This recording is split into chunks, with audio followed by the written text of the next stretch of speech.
ಅವ್ರದ್ದು ಜೊತೆಗೆ ನಮ್ಮ ಲಕ್ಷ್ಮೀಬಾಯಿ ಹೆಬ್ಬಾಳ್ಕರ್ ಅವ್ರದ್ದು ಇವನ್ ಈಗ ಸಂಬಂಧಿಸಿದ ಶಾಸಕರ ಕಡೆಯಿಂದ ನಾವು ಕೇಳ್ತೀವಿ ಅನ್ನೋಂಥ ಮಾತಾಡ್ತಾ ಇದ್ದಾರೆ.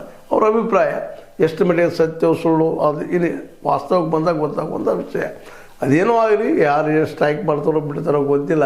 ಯಾಕಂದರೆ ಕಳೆದ 40 ವರ್ಷಗಳಿಂದನೂ ಈ ಸ್ಟ್ರೈಕ ದುಮ್ಮಡಿ ಹೋರಾಟಗಳು ನಡೀತಾನೆ ಬಂದಿದ್ದಾವೆ. ಆದರೂ ಜಿಲ್ಲೆಯ ಘೋಷಣೆ ಹಂಗೆ ಮುಂದಾಗ್ತಾ ಹೊರಟಿದ್ದನ್ನು ನಾವು ನೋಡಿದಾಗ ಹೆಂಗಾಗ್ಯದಪ್ಪ ಅಂತಂದ್ರೆ ನಮ್ಮ ಪರಿಸ್ಥಿತಿ, ನಮ್ಮ ಗೋಕಾಕ್ ಮತ್ತು ಚಿಕ್ಕೋಡಿ ಭಾಗದ್ದು ಮದುವೆ ಅದನ್ನು ಹುಚ್ಚು ಬಿಡೋಂಗಿಲ್ಲ, ಹುಚ್ಚು ಬಿಡ್ತಾನೆ ಮದುವೆ ಆಗಿಲ್ಲ ಅನ್ನೋಂಗಾಗ್ಯದ. ಅದೇನೂ ಇರಲಿ, ಸತೀಶ್ ಜಾರಕಿಹೊಳಿ ಅವರು ಮನಸ್ಸು ಮಾಡಿದ ಸಾಧ್ಯ ಇತ್ತು ಮತ್ತು ಬಾಲಚಂದ್ರ ಜಾರಕಿಹೊಳಿ ಅವರು ಪ್ರಾಮಾಣಿಕವಾಗಿ ಬೆನ್ನೆತ್ತಿದ್ದಾರೆ ಅಂತ ಅನಿಸ್ತದೆ ಈ ಸಲ.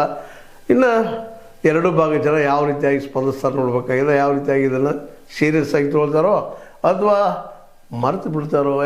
ಈ ಮರುವಿನ ಸ್ವಭಾವ ಈ ದೇಶಕ್ಕೆ ಬಹಳ ಅದ, ಹಾಗಾಗಿ ಮರೆತು ಬಿಡ್ಬೋದು, ಹೇಳಲಿಕ್ಕೆ ಸಾಧ್ಯ ಇಲ್ಲ. ಆದರೆ ಜನ ಎದ್ರಿದ್ರೆ ಇದೇನು ದೊಡ್ಡ ವಿಷಯ ಅಲ್ಲ. ಜೊತೆಗೆ ಇವತ್ತು ನಮ್ಮ ಸತೀಶ್ ಜಾರಕಿಹೊಳಿ ಅವರಂತೂ ಇನ್ನೂ ಒಂದು ಮನಸ್ಸು ಮಾಡಿ ಜಿಲ್ಲೆಯನ್ನು ಘೋಷಣೆ ಮಾಡೋದ್ರಲ್ಲಿ ಪ್ರಯತ್ನ ಮಾಡಿ ಯಶಸ್ವಿ ಆಗಲಿ ಅನ್ನುವಂಥದ್ದು ಭಾಳ ಜನರ ಹಂಬಲ. ಅದೇ ಕೆಳಗೆ ಅವ್ರ ಫಾಲೋವರ್ಸ್ ಅಂತ ಇನ್ನೂ ಆದರೂ ಹೇಳ್ತಾ ಇದ್ದಾರೆ, ಇಲ್ಲ ಸತೀಶ್ ಅವ್ರು ಮಾಡೇ ಮಾಡ್ತಾರೆ ಅಂತೇಳಿ. ಇನ್ನು ಅಟ್ಲೀಸ್ಟ್ ಅವರ ಮೇಲಿಟ್ಟಂಥ ಅವ್ರ ಫಾಲೋವರ್ ವಿಶ್ವಾಸವನ್ನು ಅವ್ರು ಉಳಿಸ್ಕೊಳ್ಳೋದು ಬಿಡೋದು ಅವ್ರ ವಿಷಯ. ಆದರೆ ಸಿದ್ದರಾಮಯ್ಯನವ್ರು ಮಾಡಬೇಕಾಗಿತ್ತು, ಇಷ್ಟರೊಳಗೆ ಇದನ್ನು ಯಾಕೆ ಮಾಡಿದ್ರು ಅನ್ನುವಂಥ ಅಸಮಾಧಾನ ಈ ಭಾಗದ ಎಲ್ಲ ಜನರಲ್ಲೂ ಮೂಡಿದೆ ಅನ್ನೋ ಮಾತನ್ನು ಹೇಳ್ತಾ, ಇದು ನಿಮ್ಮ ಲೈಕ್ ಆಗಿರ್ಬೋದು, ಲೈಕ್ ಮಾಡಿ ಶೇರ್ ಮಾಡಿ, ಕಮೆಂಟ್ ಮಾಡಿ, ಜೊತೆ ಸಬ್ಸ್ಕ್ರೈಬ್ ಮಾಡಿ. S16 ನ್ಯೂಸ್ ಅರ್ಥಾತ್ ಹೇ ಸೀತಾರಾಮಯ್ಯ ಸತ್ಯದ ಕೈಗಳಲ್ಲಿ ವಂದನೆಗಳು.